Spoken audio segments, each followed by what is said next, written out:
Welcome back. We're talking with Jim Boren, Dianne Hardisty, Paul Hurley, and Judy Sly. Once touted as the Golden State, political observers lament the fact that California seems to have become incapable of addressing the state's most pressing policy issues. Will this year be any different? A lot has changed since Jerry Brown first became governor back in 1974, over a quarter of a century ago. We now have term limits and deficits as far as the eye can see in the short term, and in the long term, a lot of other issues we need to address. So, Judy, what do you think Governor Brown's chance of success is going to be in this new environment with term limits, chronic budget deficits, a polarized legislature? I will say that we didn't endorse him, but that said, I think I'm going to be optimistic and say... So are you predicting success or failure? I'm actually predicting success for about 3 reasons. First of all, I think things are so bad that people are willing to see fixes even if they're not the perfect fixes. I think Jerry Brown is older and hopefully wiser, and he's probably more interested in results than being right, because being right doesn't get you very far if you don't produce anything.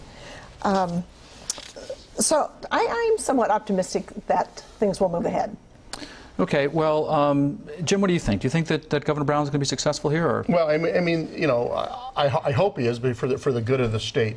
It's going to take the legislature to be with him on making tough decisions and willing to look their constituents in the eye, their special interests in the eye, and say, you know, we need to do this for the good of the state and move forward. It's going to take the public to be involved in that and willing to have a shared sacrifice. It's going to take all that for him to be successful. As we saw with Governor Schwarzenegger, he came in with much promise, but because he didn't get help from the legislature, he didn't get help from a lot of other folks, we didn't, you know, he wasn't as successful as he could have been. Well, speaking of which, your leader down in Tulare, Connie Conway, who's the new Assembly Minority Leader, has come out really saying, listen, we're not interested in any kind of taxes at all. What do you think the implications of that are going to be for Governor Brown and or implications for the Valley? I'm kind of disappointed in Connie in right away sort of dismissing the governor's budget proposal. I think she could at least give it a listen and be a factor for bipartisanship and cooperation in Sacramento. Well, that also could be I'm not so sure that's going to happen. It could be a bargaining tactic. It could be a bargaining tactic. And I think she will represent the Valley well. I mean, I think that she will have her constituents in mind. And but I think she's going to need a little bit more statesmanship in the role she has as the minority leader right now. As far as Governor Brown's odds of success, you know, if he fails miserably, we're going to be so much worse off that the next person is definitely going to get it done. I mean, we're going to be farther down the road down than this in California. It's going to be a catastrophe that will not be able to be ignored next time around. Well, let's move our focus a little bit to the federal level. And we have a local Valley person, Kevin McCarthy, who's the new House Majority Whip. So, Dianne, what do you think the implications are for the Valley? Well, if this isn't the first time that, you know, Bakersfield has had a, you know, very powerful person. Bakersfield seems to have a lot of powerful people in Congress. Yeah, we grow them good. We grow them good down there. And, you know, his mentor, Bill Thomas, was one of the most powerful people in Congress as the House Ways and Means Committee chairman. And they know who sends them to Congress.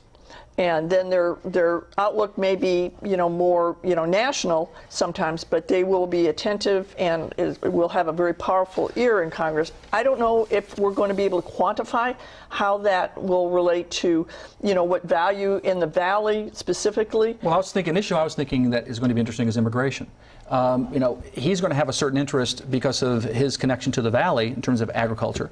But of course, the Republican caucus, there are some people in the Republican caucus that are very much, you know, for borders and for securing the border and not letting any additional, you know, immigrants in, that kind of thing. There's going to be a tension there, obviously.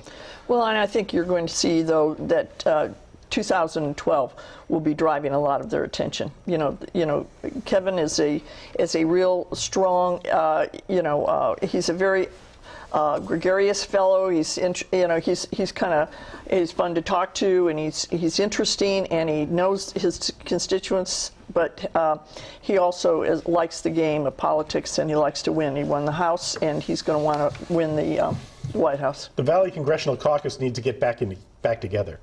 It's been blown up in the last couple of years because of dissension between Jim Costa, Devin Nunes, George Radanovich, and others. That needs to come back together for some effective governance of the Valley. Okay, well, when we come back, we'll discuss some of the long-range reforms that may significantly change California politics. That conversation in a moment. This is the Maddy Report.